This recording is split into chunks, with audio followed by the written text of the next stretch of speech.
Hi everyone, आज मी खूप viral झालेला स्ट्रॉबेरी चॉकलेट ट्राय केला आहे आणि तो मी कसा बनवला ते या व्हिडिओमध्ये तुमच्यासोबत शेअर करते। यासाठी मी फ्रेश स्ट्रॉबेरी घेतली आहे। तुम्ही देखील फ्रेश स्ट्रॉबेरी वापरा जेणेकरून टेस्ट खूप छान येणार। चॉकलेटसाठी अमूल मिल्कचं चॉकलेट वापरलं आहे। तुम्ही हवं तर कुठलंही चॉकलेट स्प्रेड वापरू शकता किंवा नटेला पण यूज करू शकता, तेही खूप छान लागेल। सर्वात आधी स्ट्रॉबेरी क्लीन करून घ्यायची आहे आपल्याला। स्ट्रॉबेरी क्लीन करणं खूप इम्पॉर्टंट असतं, कारण त्यावर डस्ट, पेस्टिसाइड्स आणि इन्सेक्ट्स असू शकतात। म्हणून मी एका बाउलमध्ये पाणी घेतलं, स्ट्रॉबेरी घेतली आणि त्यामध्ये थोडासा बेकिंग सोडा ॲड केला आणि थोडं मीठ टाकलं।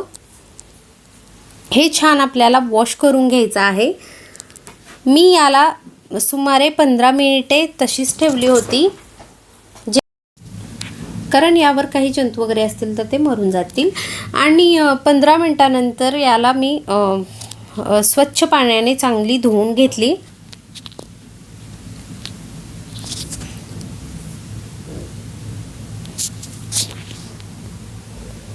स्वच्छ पाण्याने स्ट्रॉबेरी क्लीन करून झाल्यानंतर मी याला अशा पद्धतीने कट करून घेत आहे। तुम्ही बघू शकता व्हिडिओमध्ये।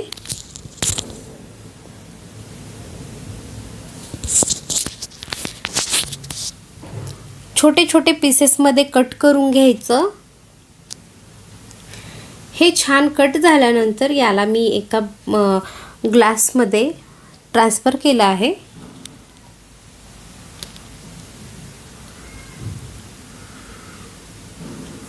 शक्यतो स्ट्रॉबेरी कट करूनच या चॉकलेटसाठी तुम्ही वापरा, कारण खूप मोठी स्ट्रॉबेरी असेल तर ते खूप चविष्ट लागत नाही।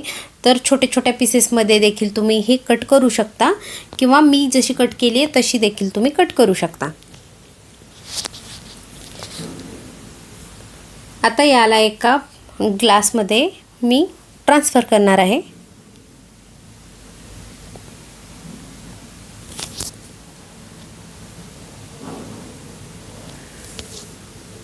मी पण हे फर्स्ट टाइमच ट्राय केलं आहे। बघूया याची टेस्ट कशी लागते, मला पण आवडते की नाही माहिती नाही।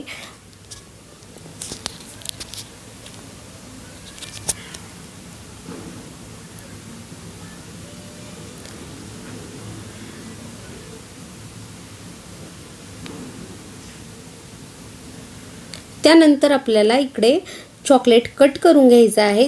जितकं तुम्हाला आवडतं तेवढं तुम्ही हे चॉकलेट यामध्ये वापरू शकता।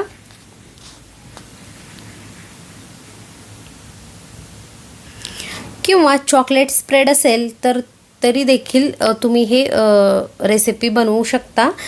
चॉकलेट मेल्ट न करता ती डायरेक्टली आपण वरती टाकून एन्जॉय करू शकतो। इकडे आपलं चॉकलेट कट करून झालेला आहे। आता चॉकलेट मेल्ट करण्यासाठी आपल्याला याला डबल बॉइलिंग मेथड यूज करायची आहे।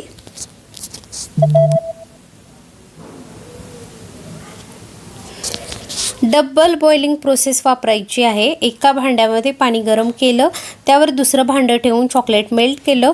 चॉकलेट मेल्ट करताना मी थोडंसं ऑइल ॲड केलं होतं, यामुळे चॉकलेट स्मूथ मेल्ट होतं। आणि एक छोटी टिप म्हणजे डबल बॉईल करताना हँडल नसलेलं भांडं वापरलं तर जास्त स्टेबल राहतं, कारण मी घेतलेल्या भांड्याला दांडा असल्यामुळे ते थोडं हलत होतं।